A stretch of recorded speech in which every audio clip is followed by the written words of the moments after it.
Hey, everybody. Russ, you're going to start us off with something, and then we're going to get right down to this. Yeah, I'll start off with the biggest two off-season stories in sports. That will be basically the commentary and the following around of Aaron Rodgers and Tom Brady to see if they're going to retire or come back. Are they going to play for another team? Are they going to play at all? I expect this to drag out for like the next at least 3 months. Mm-hmm. I think maybe before July, before players are supposed to actually show up, that maybe a decision will be made. Maybe. It'll happen before the draft, Russ, because these teams are going to want to know. I don't know about that. Yeah, no. Yeah, I'm with Mike on this. These are big egos. Could it drag on beyond the draft? I think it could. It might, although, everybody is saying exactly what Mike did. That, if you watch like any NFL Network and everything, they're saying that, that the only thing that the teams are asking is to let them know in time so they can make decisions.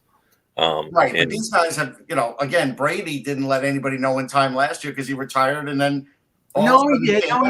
He did before the draft. Yeah. I don't think it was before the draft. It was before the draft. It was. Yeah. All right. Yeah. I think they will. I mean, it's just a decent thing to do. Just to, make sure they have time. Don't you think Rodgers is coming back?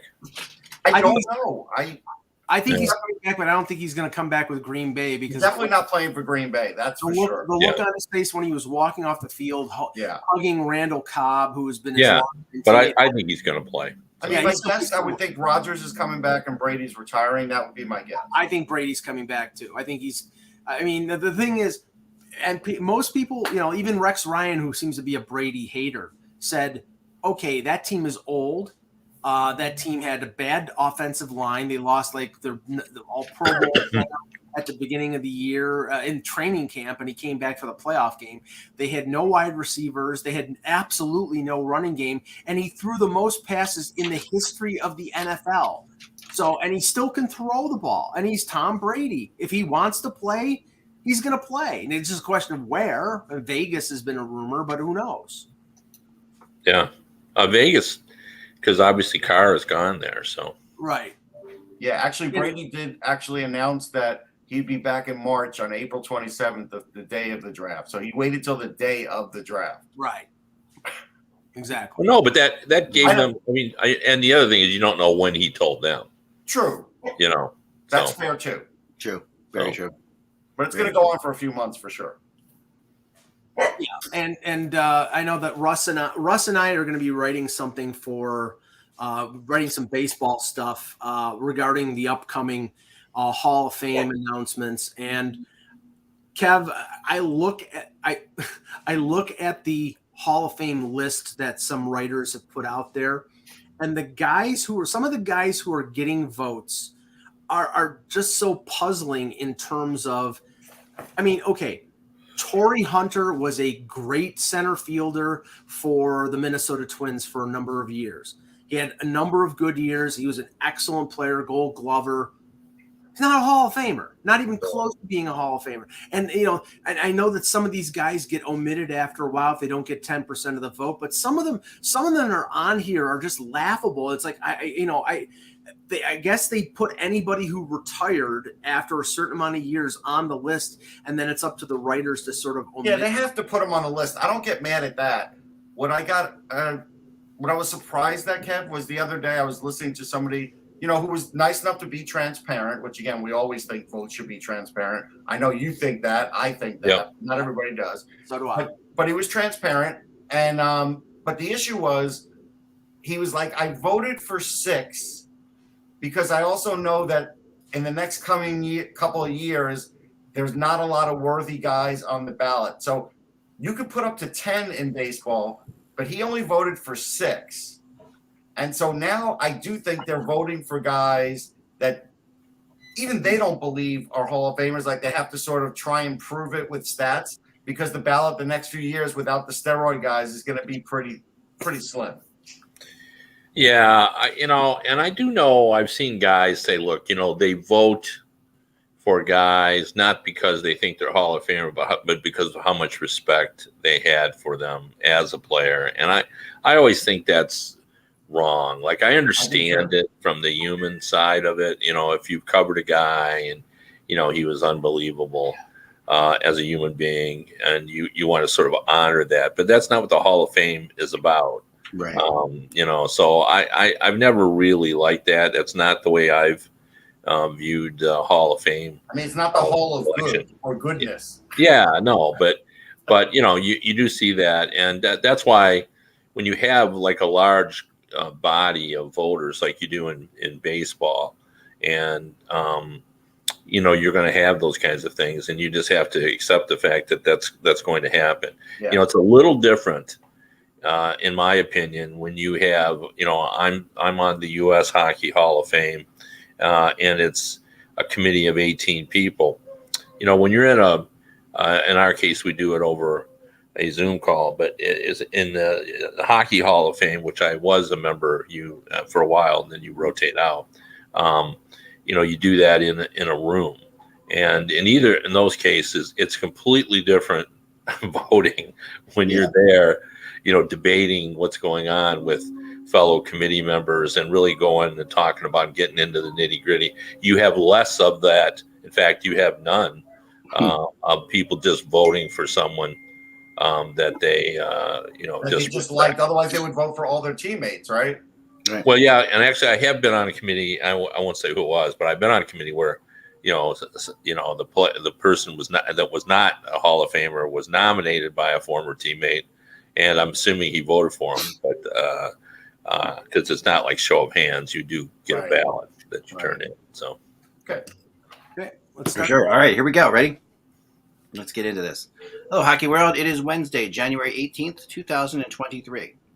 I'm Michael Agello, and there's no danger of me getting a Hall of Fame vote. Russ Cohen from Sportsology. Kevin Allen. We only have one Hall of Famer on our panel, guys, and that is him below me. In the basement where I belong. I didn't feel right that day. I was completely off. Is that your spot, Kev? I'm in the bottom. I just need to be in the bottom row. That's where I'm always at. Russ and I are usually in the bottom row. Yep. That's true. And I'm on top as I belong. I feel better with you over here. Put you over there because I think this is that's normally where I'm at. Yeah, I think this is where I'm Russ the person is at my right hand. Yeah, as a creature of habit, let's keep it like this. Yes. Yeah. Well, like if for those of you who are old like me and watch the Hollywood Squares, like it would throw like everyone off if they didn't put people. Charlie Weaver needed to be where he needed to be, and Paul Lynn and all that. Paul Lynn was sitting like in the lower right. You'd be like, "What happened?" If Paul Lynn was in the center square, the world was not right axis. Yeah, there's no. And for some reason, I took great delight when somebody would say something like Paul Lynn the block. Right. I, as a kid, thought it would be the coolest thing ever if I could be on the set of the Hollywood Squares and walk in that thing and sit in those squares. I mean, that, like, I don't know why, when they do like Universal Studio tours and stuff like that, they don't bring things like that. Well, here's a funny thing. So when they used to do Hollywood Squares on the road, they were at my hotel. So I saw them. Oh, you did see the whole thing? Yeah, and everybody who checked in for like a 2-day period was like a star of sports or stage and screen. John Davidson was living in my hotel for those couple of weeks. He'd walk around the lobby with his kid. So I actually lived Hollywood Squares for about a week. That's pretty awesome. Bert Convy for the block. No, but it was when John Davidson was the host, and like Lenny Dykstra came in, Frank Viola, they were some of the sports guys, and it was just, and they would come in for a few hours, get a room, do Hollywood Squares, and leave. I bet the set wasn't as big as it felt. Nobody knows who Bert Convy is anymore. No, well, I bet if you saw the set in person, I bet it wasn't as big as it looked. I bet you're right. I remember like when I went and saw Houston Control the first time. For those of you who have been there, you'll know exactly what I mean. Like it seemed like such a big thing when you were watching John Glenn. It looked like it's a big room and everything. It's really just a tiny little room. Mission control. That where everybody was in. So I bet Hollywood Squares was the same way. So yeah, because you really think about it, it's just 3 levels of people sitting on top of each other. Right.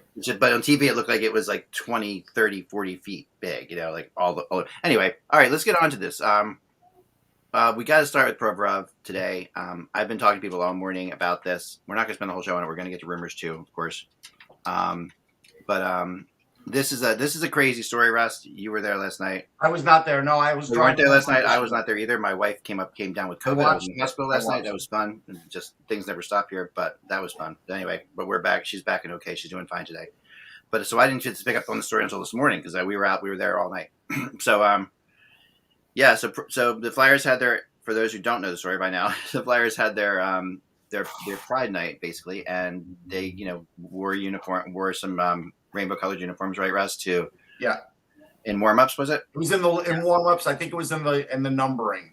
They had rainbows in the numbering. Right. And or it was on the lower right. I think it was either one or both. I can't remember now. Right. And Provorov refused to do this. He said, quoting his religious beliefs, with the Ukrainian Russian Orthodox. Russian Orthodox Church. I'm sorry, of course. So many issues, so many things about this. First thing, the NHL response this morning was, we'll get to that too. That was okay, but not great. I'm working on a big story about this, so I'll have it out later. Kevin, I want to hear the seasoned journalist thought on this story. Well, there is some complications to it because, as a journalist, I feel that everyone, and I feel in life, everyone has their, it should be allowed to protest. However, right. I thought, a lot of people don't understand freedom of speech. It doesn't give you the right to say what you want to say without consequences. Right. So I thought he should have been suspended and for it because this was a team thing. Yeah. They decided, and it's a protest that's an act of tolerance, and because of that, I would have said, "Hey, look, you have the right to do that, but we also have the right to say you're not going to play." And just what if it had been military night, right? And someone had refused to do that? Would he have been suspended? Maybe. Black Lives Matter night. Well, no, if it was, and then was Colin Kaepernick, then because he knelt down and that he so I thought that I didn't like how the Flyers handled that, although you got to give Flyers credit because they have players who are very active, Lawton and Reams Dyke in the LGBTQ plus community. They've reached out to them, and in fact, Lawton met with he said 50 members of the group as well. So I appreciate the efforts that the Flyers have done, and of course, it's the other thing that's so troubling about this is an NHL initiative. The idea that everyone has the right to play or to be included, and you can play, which is the famous thing they've been doing, right? Right, yeah, exactly, and it's really been since 2013. It's been a long time. Yeah, it's been a long time. Here's what I could add. I work with people from the community every day in different jobs that I have. Mm-hmm. Did it last night. It was a bad night last night. Mm-hmm. If you're part of that community or you support that community, basically he was telling you, I don't want to be a part of it. And it doesn't matter what you believe in. It just mattered that, hey, the team is doing it. You're doing it for the team and for those people who help pay for your salary that show up at the rink. That's what you're doing it for. You're not doing it for any other reason. You don't need to go into great detail about it one way or the other. Like, again, I'm a Jewish guy. Do I believe in Christmas? No. If everybody wore a Christmas sweater on this show, would I wear it? Yes. Because it wouldn't matter to me. It wouldn't be an act that is so bad that I would say I can't put that sweater on or shirt on. So I don't understand it. And hold on. I don't understand it. And honestly, I think it's a small-minded individual that does that. Well, okay, I'm not going to go that far. Because I would say this: if I was a player and they were going to have a Pride night and it was wearing a rainbow-colored jersey or whatever, I would do it because, I have friends who are gay. I don't have anything against them. I'm supporting of inclusion and everything in that respect.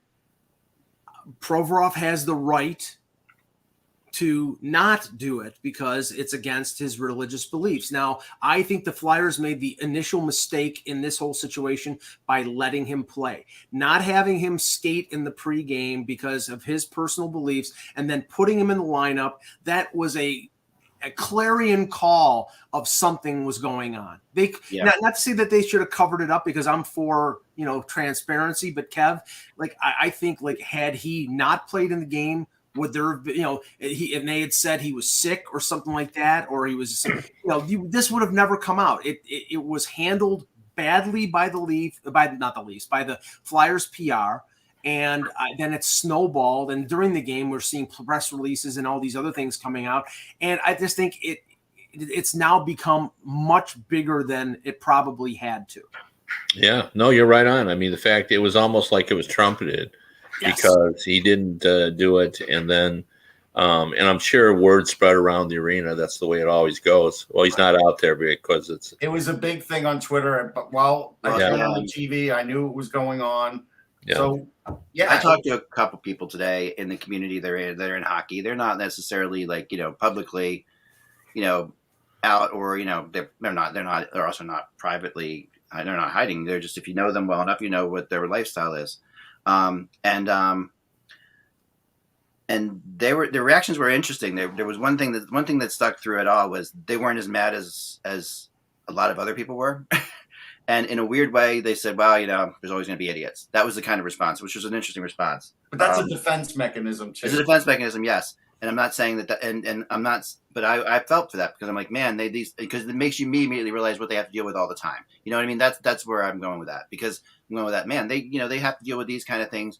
We know that they have to deal with it all the time, but for them to take this like, oh, it's just another guy doing this or another person doing this, made me feel really bad about people who have to hide all the time or feel embarrassed all the time because they're used to it. You know what I mean? That we shouldn't be used to these. I felt bad. Like Kevin said, Scott Lawton and James Van Riemsdyk did a great thing, right? Yeah. Scott Lawton had to get asked about that. He didn't know. Like he got blindsided. He did a hell of a job. That's a teammate doing that to another teammate. And here's the other level, Russ. And there's the other level to this, right? Because yes, sure, Kevin's right. Freedom of speech is freedom of speech. Mike, you're right. He doesn't hate you. You can't make it. The NHL said we're not going to force anybody to initiative that they don't believe in or what have you. It's not doesn't mean, that's not freedom of non-criticism. You're going to be you can be criticized for whatever you say, right? And you have to deal with those consequences. Also, hate is hate, right? And that's the other thing you have to realize is too that hate will always be viewed in a negative light. And if your religion is or your religious beliefs profess hate, that is we have lots of historical preferences and lots of historical references going back to all kinds of things to say how that's wrong. But so that's the one level, right, where you sit there. But the other level is Provorov as a teammate. And I was talking to a lot of players and I talked to some players who aren't exactly. There are players on this team that aren't exactly pro LGBTQ. They're not singing the praise, but they wore the sweater because their teammates wore the sweater. Malkin wore one, for all the people in the chat room that are wondering what will happen when he goes back to Russia. Malkin wore one. So that's the third level of the story. But the thing is, some of the teammates who I talk to who aren't necessarily on the Flyers, who I know are are politically different, or take for example, you even get, there's more Republicans in hockey than people realize. There's more opinions. These players. There's a lot of people. Everybody think all hockey players are all Democrats, and they're not. A lot of them aren't. In fact, there are very few Democrats. Right. It's actually very few. But they're not.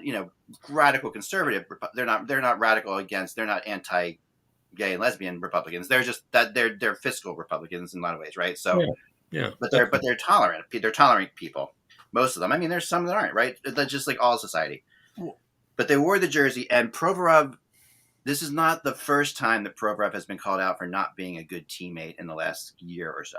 Right. And that's why the other stuff I've been getting at. Not having to do with this subject, because there was a report that they had some honoring of the LGBTQ community previously, but it had nothing to do with wearing jerseys. It had to do with, I think, tape on their sticks, and he didn't place rainbow tape on his stick, whereas other players did. So this is clearly something that has been ongoing with him, but it got to the point where in this instance where it was going to be visible, it was going to be wearing a jersey. That was the line that he wouldn't cross. Well, there's two things I found today when I was doing some research about Provorov. One I've talked about before is that in the exit meetings last year, Provorov was very much Provorov against the world. Like a lot of players had heard some of that. We did hear some of that, and a lot to the point where I found out today the players were actually asked by Flyers management, "Can you play with this guy?" That quote was out there, and they all said, "Yeah, we can play with him."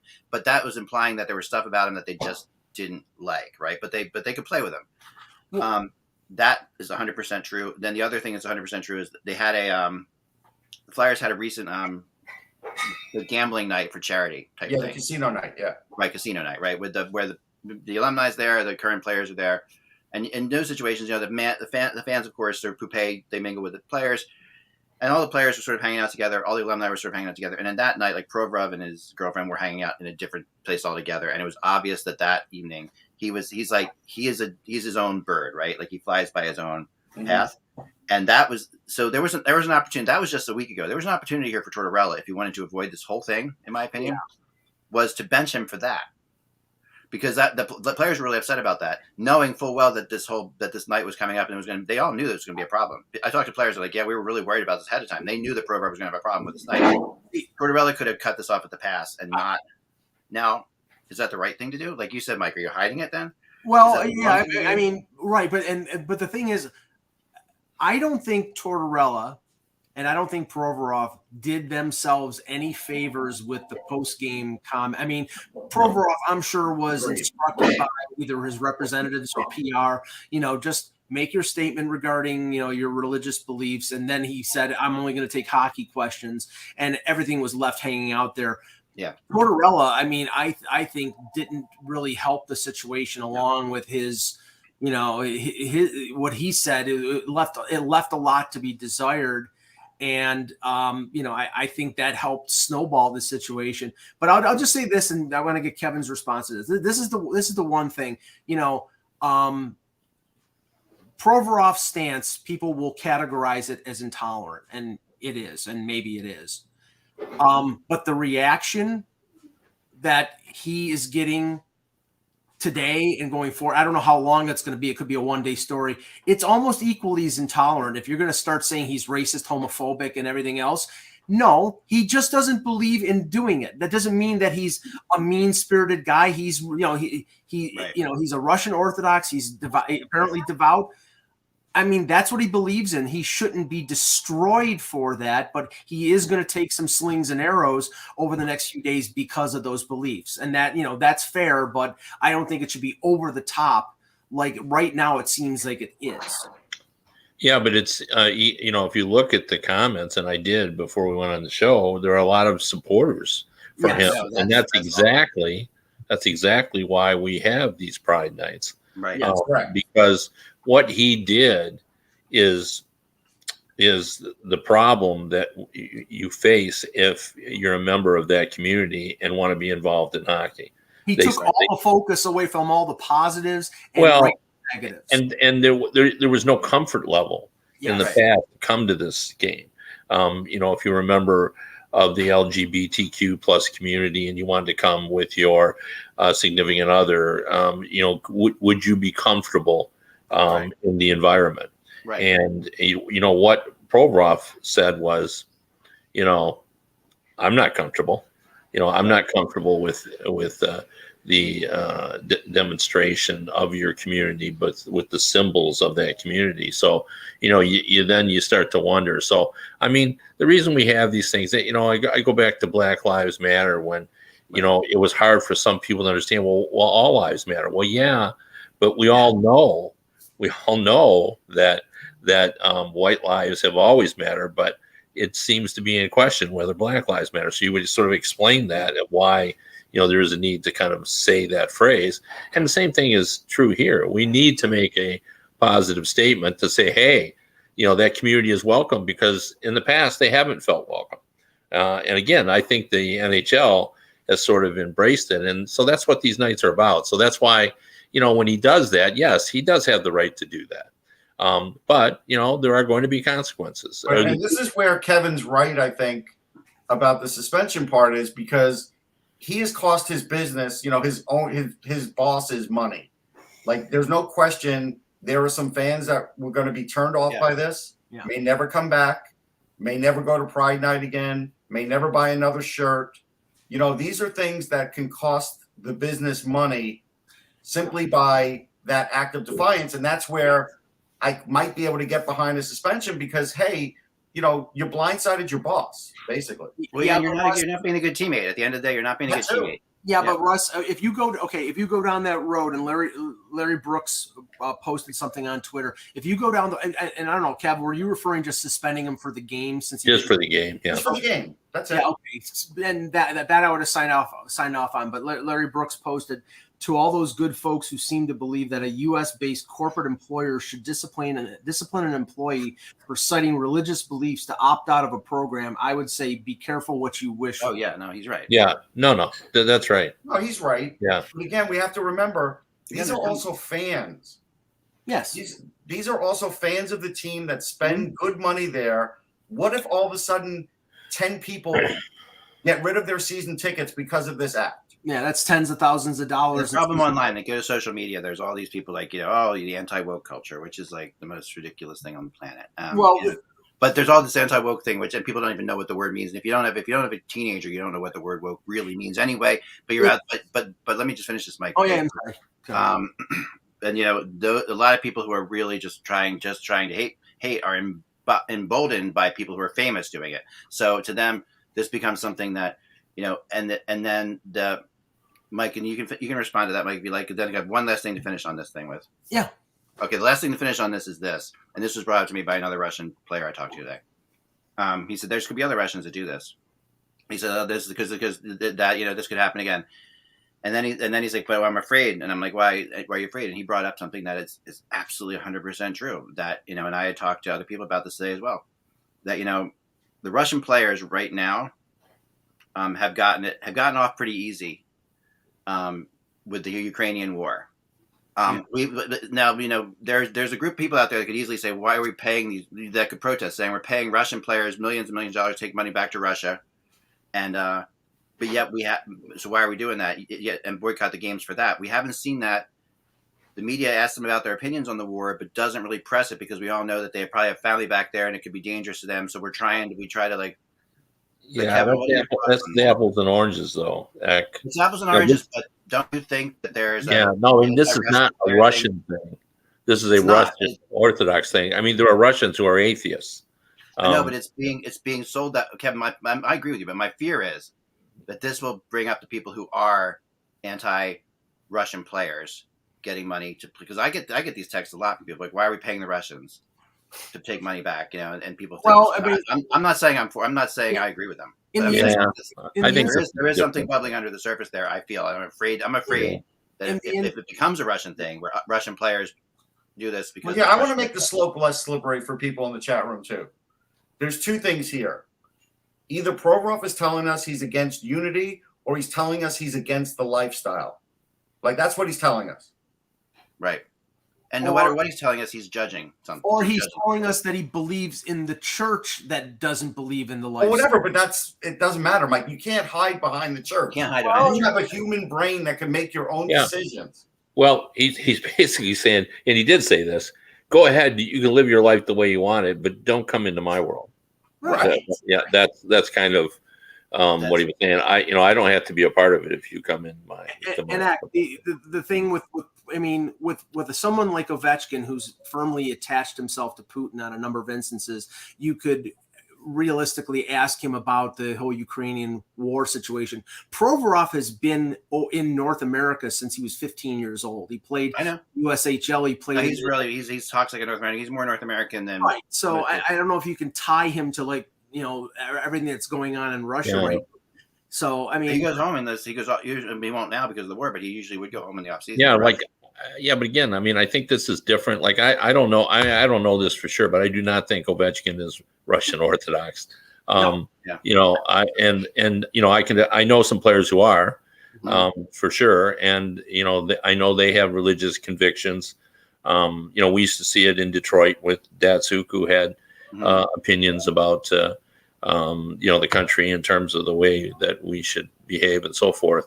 Right. And it's just completely different. I think the military thing, it is more realistic. Like, I don't think anybody is going to go home to Russia and be penalized for their tolerance or intolerance of gay people. And Ross, and this is a good bridge to. I don't think that either, Kat. That's not what I was saying. If I was making myself clear, let me just finish this.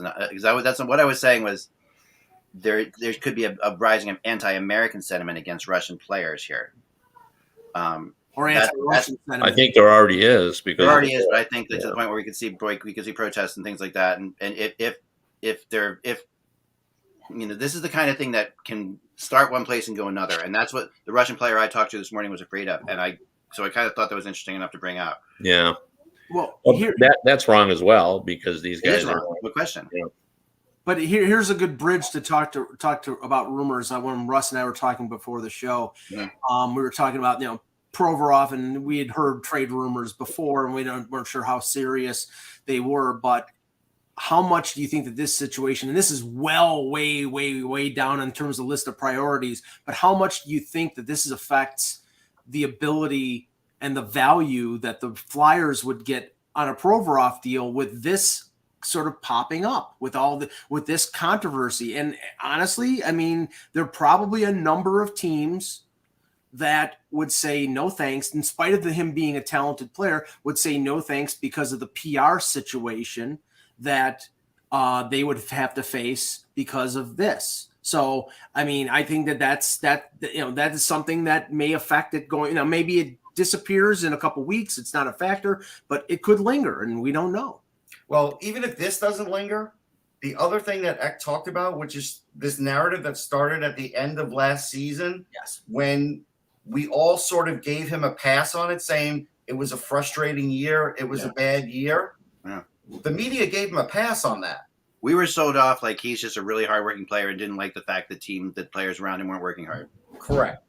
And that was part of it. I think that was an element to it. But obviously now we know that there's definitely more of a personality thing going on too. Yeah. So that plays into it. And Mike, I think you're right. How long this goes, and the last thing is an interesting question. I don't know. And will he get booed next Flyers game when he touches the puck? I think he will. I mean, I think he will. I think about it again. There'll be a smattering. I think Philadelphia fans can be pretty. And how far, if this becomes a national story or not, it could be interesting. Like if this is picked up by Fox or picked up by CNN, then that could change things too. Maybe if it lingers, it'll get picked up by Fox. But if it's a one-shot deal, it probably won't. If I'm the Flyers PR, Hannity will be talking about on. Yeah, right. If I'm Flyers PR, though, the way I get Provorov past this is by him making a statement. I do have my beliefs, but then the more I thought about it, I also said that last night. I know, but then he can sit out and say, "I do apologize for not being a good teammate. I should have skated with my teammate." If he comes out and apologizes for not being a good teammate, maybe. I don't know. Honestly, I don't think he'll go down that road. I don't either. I'm not sure that would be the right way to go. So yeah. So Kev, you wanted to touch on there's a rumor out there regarding Bo Horvat with the situation in Vancouver right now. There's talk about them maybe making another offer, another swing before the deadline, but it sounds like he's going to be gone, and maybe gone for the best value they can get. I think the bigger issue here, and it goes right along with this, Mike, and I want Kevin's opinion, because Rutherford better than anybody. What's going on? Yeah, no, it's really messy, and around the league, the reaction to what Rutherford had to say is one of surprise. Very. Because that's not usually his take on things. For him to say this team needs major surgery, he's a guy that just goes about his business, and he's a fixer. He's been the NHL fixer for a long time. And, he usually, doesn't to make any pronouncements. He just goes about his business. So that was a little bit uncharacteristic, in my opinion, for him to do that. And people around the league said, what's going on? And, the general reaction has been, I'd take that team. There's a lot of talent on that team. Yeah. Like, it doesn't require a complete transplant. You need to make some moves around the edge. So well, he talked out of both sides of his mouth, Kev, because he said major surgery, and then in the second breath he said retool instead of rebuild. So he's the impression there from a lot of observers is he's looking to make hockey deals in an atmosphere where hockey deals are near impossible. Like, well, the only problem with this whole thing, I had no problem with what Rutherford said. He's basically saying we're open for business. Right. He tagged a couple guys that he's probably not going to move. The only problem with all of this is the optics for Patrick Allvin, who's actually the GM. Right. Yeah, he's being forgot about in this whole Because thing. now we also know that Rutherford's the major power broker. We all suspected that, but now the world knows, Patrick Allvin is really not pulling the strings here. But he doesn't want him, Kev. He doesn't want to trade Bo Horvat for a pick, a prospect, and like one player. He wants to get players for Besser. He wants to get players for if he trades JT Miller or Tyler Martin. He wants to get players that can step in the lineup. And I don't know if that's realistic. Yeah, like he is not going to be able to make a hockey trade for a Horvat. Like you can't do that in this environment. I mean, he's a rental. It's that simple because you have no idea whether Horvat will re-sign with you. And to be honest, I think a lot of teams would prefer a rental. They don't have room to sign a guy as much as they'd like to have him. So I agree with you. Now Besser, that's a different story. Like Besser's, in my opinion, more attractive because he's got 3 years left. At a reasonable price, like it's not outlandish, 6 and change. Yeah. You can make a hockey trade on that, and depending on who you get back, if they could, for example, get a defenseman back who's in the $5 million range, you could see an old style hockey trade that could work there. But they're going to be shocked if they're thinking they're going to get back like a player under contract for Horvat. I don't see that happening. Well, is there anybody on earth that doesn't believe Horvat's getting traded? There's an offer on the table that he won't agree to. And Rutherford was interesting when he talked about that too, because he said that the offer they gave Horvat was fair for what Horvat's been, not for what he is this year. Right. So you know what the belief is on that? Which is a really interesting comment. The offer is below market value because they can't afford it. That is a really interesting comment. Then he said on and said, I don't blame him for trying to get what he's doing this year, but he says we don't think he's what he is this year. And he's not signing that offer. Like we all know that. It was interesting because Elliot Friedman sort of laid the groundwork in terms of because when we were in the draft at the draft in Montreal, apparently Vancouver was negotiating with Horvat, and the talk around Montreal was that Vancouver was going to get Horvat signed, and then there was talk about Miller being traded. Horvat's agent sort of played around. It was playing hard to get, and they said we got to get one of these guys signed before the beginning of the season, and they got the deal done with Miller. And now, of course, they can't afford Horvat. They could afford one, they could not afford the other, and now they are where they are right now. And I mean, honestly, I thought Horvat would be the more cost-effective guy because his numbers weren't as audacious as Miller's were. Miller came off a career year. Now Horvat has got 28, 29 goals. I mean, now he's unsignable. He's also your captain. Yeah, right. Here's the weird thing. So this is. The way Eck raised his voice makes a good point, which I think Horvat has felt. They went heavy on Miller to the point where he's getting paid above market value. Right. And Horvat, they won't even give him market value. Yeah, what they were saying was you paid Miller, you signed Mikheyev, and you signed Demko to a new deal. Where's my money? And they said your money went to JT Miller. So, right. I mean, the only thing, Kev, that is possible is they trade Horvat for the typical rental price, pick, prospect, player, and then they turn around and trade what they got to another team for a player that they can sign. That's complicated. Maybe it's not possible, but that's probably the only thing that would make sense in terms of them like quickly turning around and turning it into somebody who could step into their lineup. Yeah, I mean that's a scenario that I think they have to be thinking about. But you also don't know what you could get. I mean, if they could get a player, because we have seen rentals go for guys that are close to the league. So it just depends. I mean, Horvat, when you look at the teams that are interested in, particularly one, the Colorado Avalanche, like that completely changes that team. Yes. if they would add him and then have a McKinnon, Horvat 1-2 punch at center.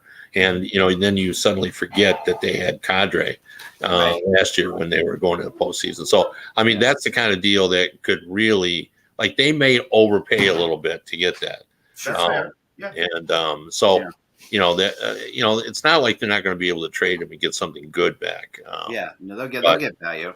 Yeah, but they're not going to get Rutherford's just the way he's talking, and then of course the way the Boudreau situation is being handled, which is he's talking honestly about what's going on, which is people are freaking out about it, but the GMs always have their people that they're looking at in case things fall apart. It's not crazy that that he would talk to other people out there. It's crazy that it would get out, that he would admit to it as well. It's kind of crazy, but that's also him. And I think his frustration I hear in his voice to me is a guy who is sick of his owners.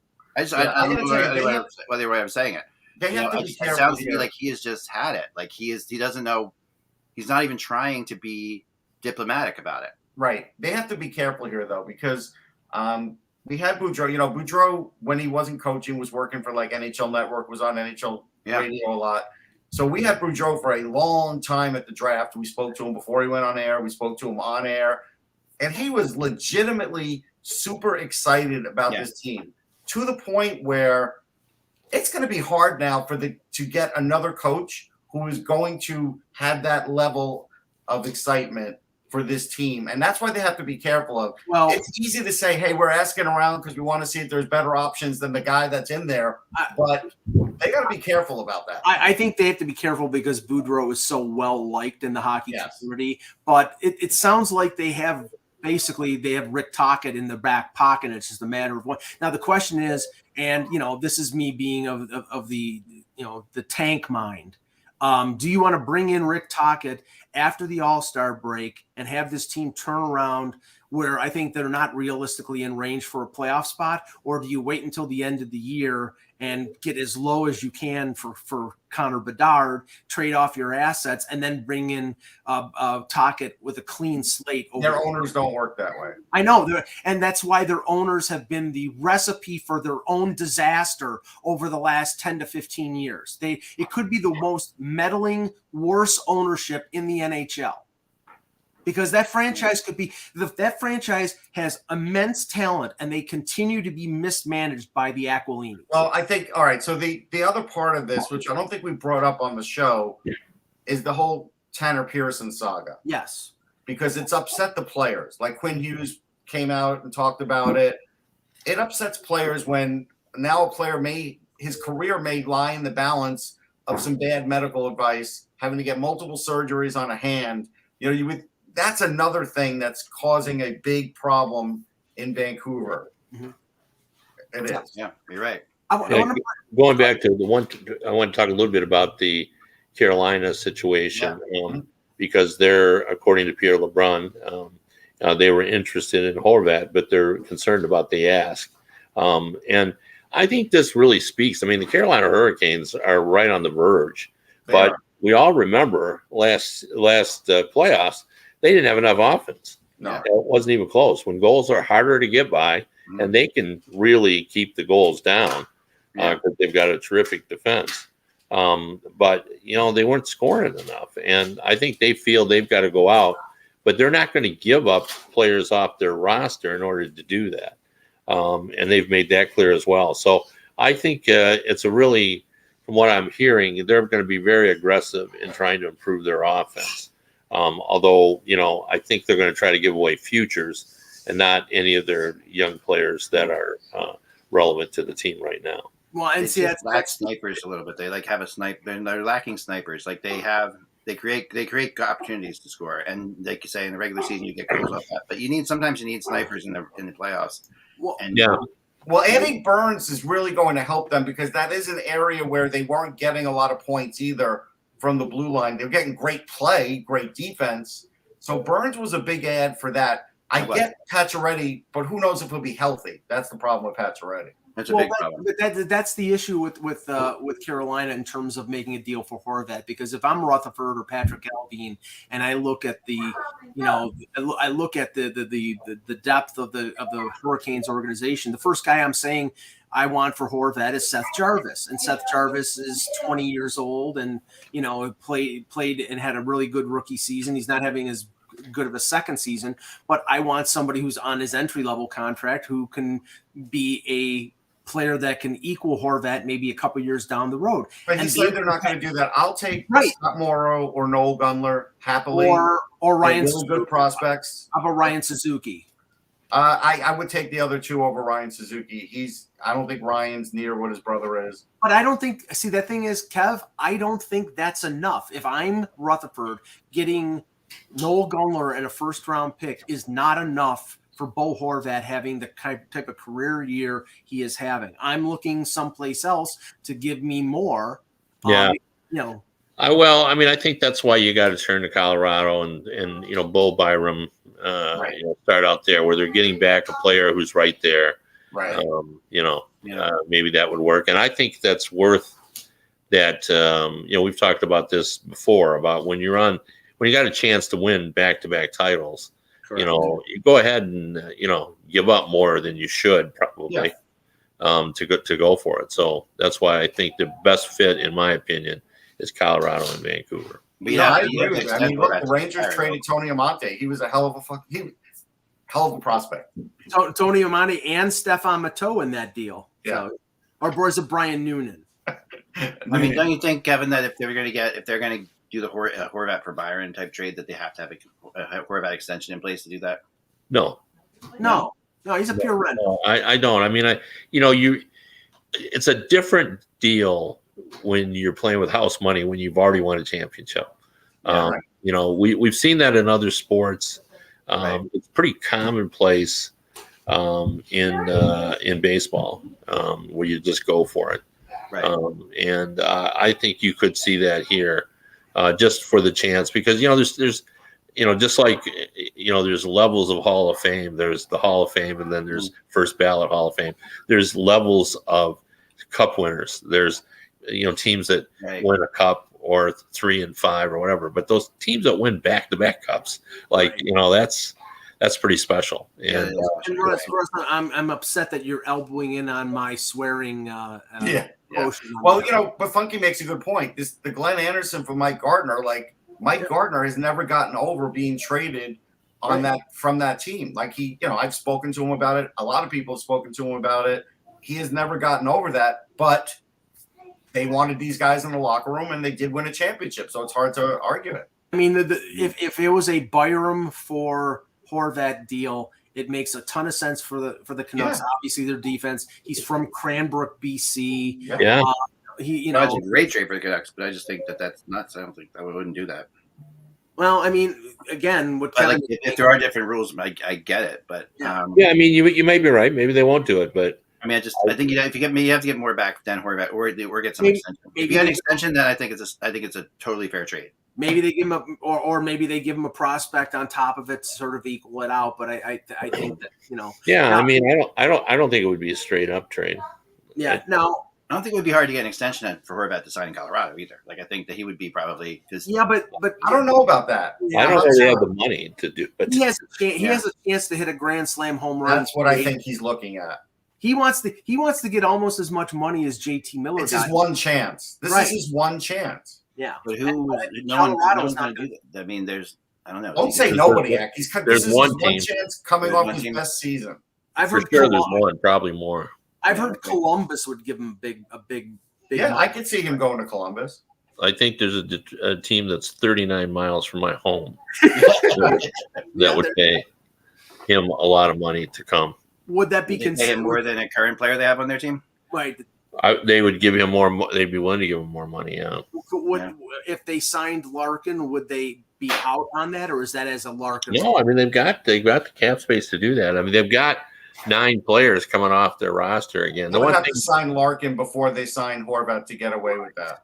Right. So, I wanted to bring up something that happened last night after a wildly exciting and just dumb game between the Florida Panthers and Maple Leafs. And apparently I didn't hear the post-game comments until this morning, but Paul Maurice essentially came out and said that the referee in the game had something against him going back a few years, and I found out that the referee had booted him from a game 6 years ago. Francois Saint-Laurent had booted. That's a good grudge. I like that we're going to hold a grudge that long. It's pretty impressive. Well, but there were some questionable calls in this game. I mean, the Leafs had easily 6 power plays, maybe more, and Maurice wrote it off as the referees had something against us. It went a step further than Daryl Sutter's comments about, well, what do you expect when we go to Toronto? Toronto's going to get the calls. Believe me, I've watched almost every Leaf game since 1980. I can count on one hand the number of times the Leafs have gotten more calls and gotten favorable treatment. So I don't buy that stuff. But Kev, I mean, I look at Florida right now. They're the President's Trophy. Well, they were the President's Trophy winning team, but this is not the same team. Kachuk's having a great year, but things are just not coming together. I don't know if it's Maurice being a bad fit. I don't know if it's the defense, which I said was going to be their problem. The goaltending is substandard, but things are it's halfway through the season and they look aimless right now. Yeah. Now all of a sudden, Bill Zito, who, certainly I appreciated the work he did to transform that team. Around the league now, people are wondering, did he go a bridge too far? Did he tinker too much? Yeah. They were, close, and should he just have plowed straight ahead instead of thinking, well, we look close, but maybe we're not, because that's, sort of the impression he gave by, doing a pretty major deal. Now, as you said, Kachuk has played well. So, is that really the problem? Or should they not have fired the coach? That's another thing. That may be the biggest problem. You may have hit on it. Yeah. And also, I mean, the guy in the chat room is absolutely right. Their defense wasn't all that strong to begin with. No. And they did give a guy who had been a staple of the defense in Uyghur. So, yeah. And a symptom. I mean, I saw it last night because it was the first time the Panthers played Toronto. They're playing Gustav Forsling 22, 23 minutes a night. They're playing Radko Gudas as a second pairing defenseman. And as we all know, Radko Gudas is a good bottom pairing defenseman. He's somebody who provides physicality and that's valuable. But they're like 2 defensemen short. And like Flamester said, they couldn't afford to trade Uyghur and not have a replacement. And they didn't get a replacement. They just traded Uyghur as part of that deal. So Mike, the other thing is, so Matt Murray's play is slipping a little. It is. Well, last night definitely, and it was Campbell's playing better. Oh, Campbell is playing better lately. Not that I don't want to fight this. I don't want to have this fight. Don't go talk about Florida for a second. You're right. You're right, Acto. I agree with you. Let us have but let's talk about Florida for a second. Well, let him finish on Murray anyhow, because it's okay. Murray. It's weird because since the Christmas break, it's been like an every other game scenario. He was really good against Nashville. He first star, 30-plus saves, 2-1 victory, played well against Boston, even though they lost 4-3. Last night, he gives up 4 goals on 8 shots. And Samsonov comes in and saves the day. So right now, it's been sort of inconsistency. But I think overall, they're still taking what they're getting out of Matt Murray and not paying Jack Campbell $5 million for 5 years. Now, I like I said, I hope Campbell has success. I just don't think he's as good a goaltender as Edmonton thought he was when they signed him to that contract. And it's proof from the fact that they're playing Stuart Skinner as the number 1, which I predicted. So, maybe he turns things around, but I'll take Matt Murray right now for this year and next year, and you can have Jack Campbell for 4 more years. Do you really root for Campbell to have success, or do you be right? He's a good guy. I mean, I really honestly being in the locker room with him. He was really friendly, jovial guy. I saw him after Game 7 against Montreal, and he was heartbroken. I have nothing against him. I just don't. The problem with Jack Campbell is he had 2 great months, and he expected to be paid like one of the best 10 goalies in the NHL, and he's not. My worry is we're getting inconsistency out of Murray at game 19. What's he going to look like at game 40, where he hasn't been in a very long time? I don't know. I'm anxious to find out, Russ. I mean, because right now, if this is a symptom, you in the playoffs, you can't have a guy who has a great game one game and a bad game the other. If that continues, then they probably are going with Samsonov in the playoffs. Right now, that's my goalie. Like if the playoffs start tomorrow, I'm going with Samsonov. Right, but I think that all things being equal, the guy that they want as the starter in game one of the playoffs is the guy who won 2 Stanley Cups. Sure. We'll see. Yeah. I mean, they won't be slow to change though. No. Which is always one of those things. Which is always one of those things you don't want to be saying when you went to the playoffs. It's nice to have Grubauer syndrome. It's the Grubauer syndrome. Yeah, it's a Grubauer syndrome. It's nice to have options. There's I guess there's many ways you can look at it, but yeah. On Florida, I do want to bring out one thing. I've been watching them. I watch them a lot, and they have been playing a lot better lately.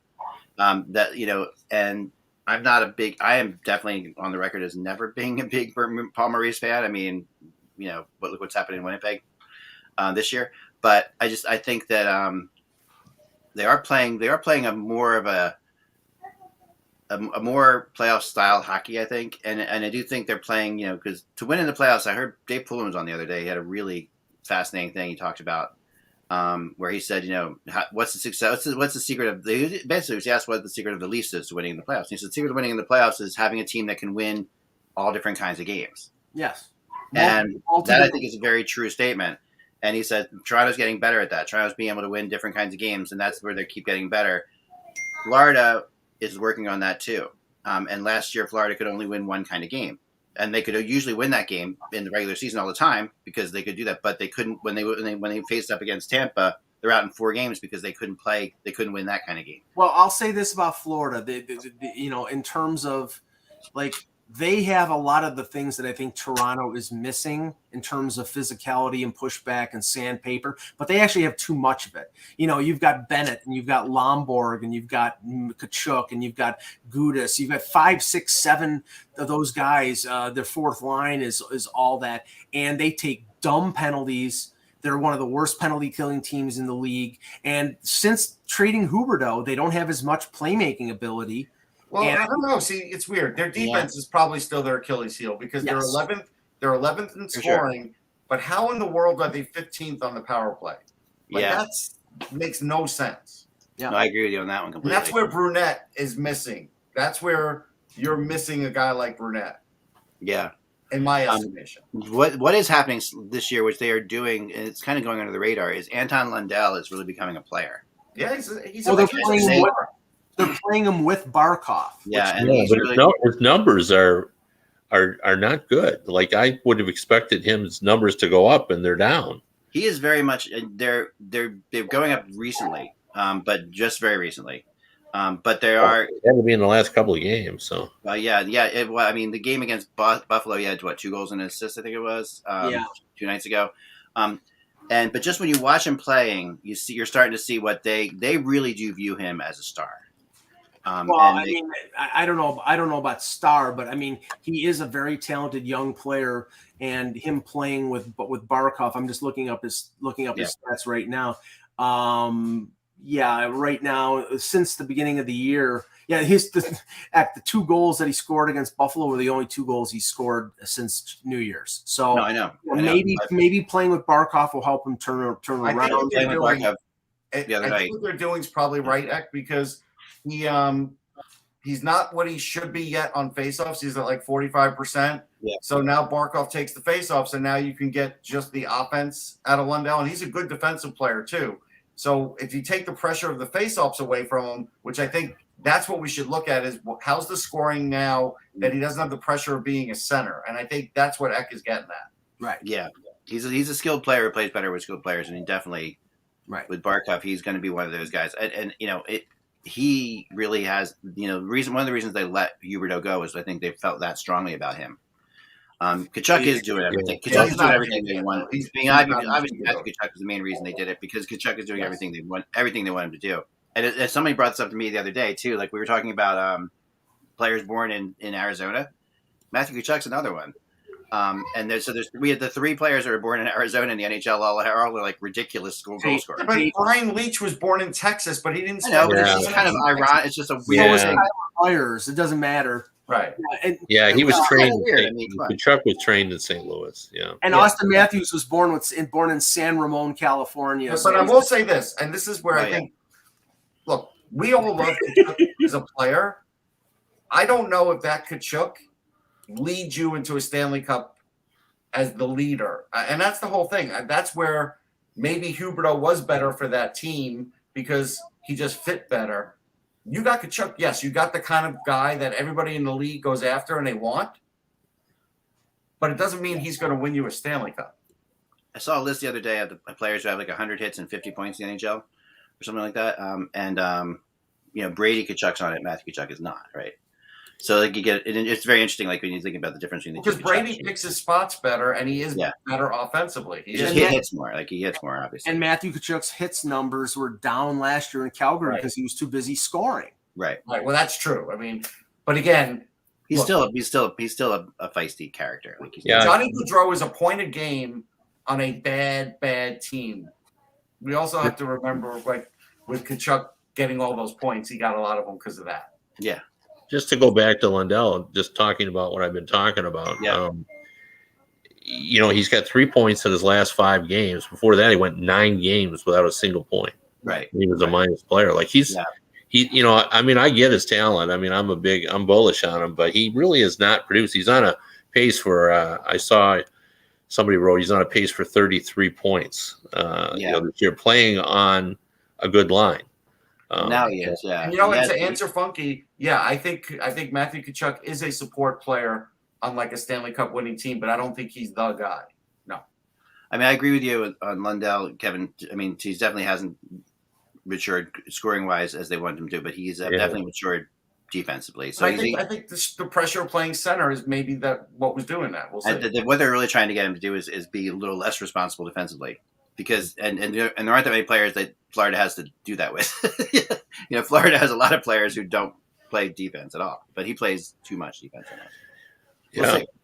We'll see how it plays out. That's really all the time we have for today, folks. Thank you so much for watching the show. Remember, without the buzz, it is just hockey. We will be back again tomorrow.